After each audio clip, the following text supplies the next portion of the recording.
వచ్చినా యూట్యూబ్ లో మాట్లాడే ప్రయత్నం కూడా చేస్తాం. ట్యూబులు పట్టాలు అంటున్నావు కదా, మెడలో పట్టాలు, చేతిలో గొట్టం పెట్టుకుని వస్తున్న ట్యూబర్లు అంటున్నావు కదా. ఇదే ట్యూబర్లు కలుసుకుంటే మిస్టర్ రేవంత్ రెడ్డి నువ్వు ఎక్కడి నుండి వచ్చినావో అక్కడికి పోతావు అని చెప్తున్నాను. ఏదో స్టార్ట్ అయినావో ఆడికి పోతావు. కాబట్టి సరే, ఈరోజు మీకు ముఖ్యమంత్రి పదవి వచ్చింది, రాజభోగాలు అనుభవిస్తా ఉన్నారు. ప్రగతి భవన్ లో ఉండాల్సినటువంటి మీరు మీ ఇంట్లోనే ఉంటున్నారు. అక్కడ బచ్చనం తెచ్చిరు, మంచిగానే ఉన్నది కథ. ప్రజాభవన్ అని చెప్పి ప్రజాభవన్ లో ప్రజల సమస్యలు అని చెప్పి ఆడ మొత్తం చూస్తే కలెక్టర్లను పెంచి ఆ కలెక్టర్ కూడా ఇప్పుడు గతి లేదు. ఆఖరికి మొన్నేదో మీటింగ్ అన్నారు, ఆ ప్రజాభవన్ కాడ కూడా కథం చేసి పడేసారు. కంచెలు తీసేసినాం, కాంగ్రెస్ పరిపాలన సుఖశాంతులతో అద్భుతంగా ఉన్నది, మొత్తం ఎక్సలెంట్ ఉన్నది అని చెప్పి కంచెలు తీసేస్తే కథమే రాగా. మరి తెలంగాణ ప్రజల సమస్యలు నిలబడలేవా? ఇదే యూట్యూబ్ ఛానల్ దగ్గర నుండి కేసీఆర్ అనే దుర్మార్గుడు 7 లక్షల కోట్ల అప్పు చేసి పెట్టిండు. తెలంగాణ ప్రజలు ఇబ్బంది పడుతున్నారు. దళిత బంధు పైన దందా, గొర్రెల స్కామ్ పైన దందా, అన్నిటిపైన స్కామ్ చేసిండు.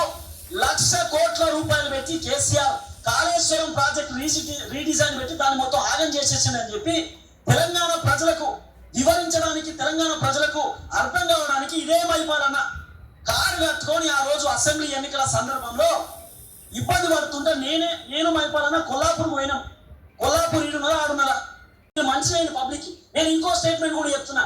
ఇదే కేటీ రామారావు మేము కొట్లాడినటువంటి యూట్యూబ్ ఛానల్ ఒక్కొక్కరికి 2 కోట్లు ఇస్తాం, బంజారా హిల్స్ దగ్గర మీకు ఒక ఆఫీస్ పెట్టిస్తాం, మీరు పెట్టుకోండి, మీకు నెల కింద పైసలు ఇస్తాం, మీరు మాట్లాడుకోండి, మీరు చేయండి గట్టిగా అంటే, అరే బాబు నేను గద్దలించిన మేమరా నాయన, మళ్ళీ 2 లక్షలు తీసుకొని ఎడబెట్టుకోవాలి అయ్యా అని చెప్పి ఆ 2 లక్షల రూపాయలు కూడా మాకు వద్దని చెప్పి చేయని చెప్పేసినాం.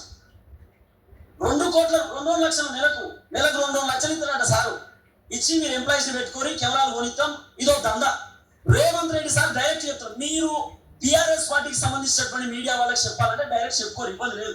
అలానే టీఆర్ఎస్ వాళ్ళు చేయవచ్చు, మా కాంగ్రెస్ ఇచ్చేది పోతుంది, బద్దం అవుతున్నాం, తిప్పల పడుతున్నాం, దయచేసి మాట్లాడకండి బాబు అంటే వాళ్ళ మీద కేసులు మీకు తెలుసు కదా ఎట్లుంటుందో, అక్రమ కేసులు అవి రూపాయలు కడతారు కదా మెల్లగా, ఏదైనా చేసి వాళ్ళ నోరు మూపించే ప్రయత్నం చేయదు. అంతే తప్ప నిజాయితీ మీరు అదే రోజు మీరు ఏదైతే స్టేట్మెంట్ ఇచ్చారో ట్యూబులు గీబులు అని మాట్లాడారు, అదే రోజు పబ్లిక్ కోసం మాట్లాడుతున్నటువంటి కొన్ని యూట్యూబ్ ఛానల్ ఉన్నాయని చెప్పొచ్చు కదా, ఎందుకు చెప్పలేకపోయారు?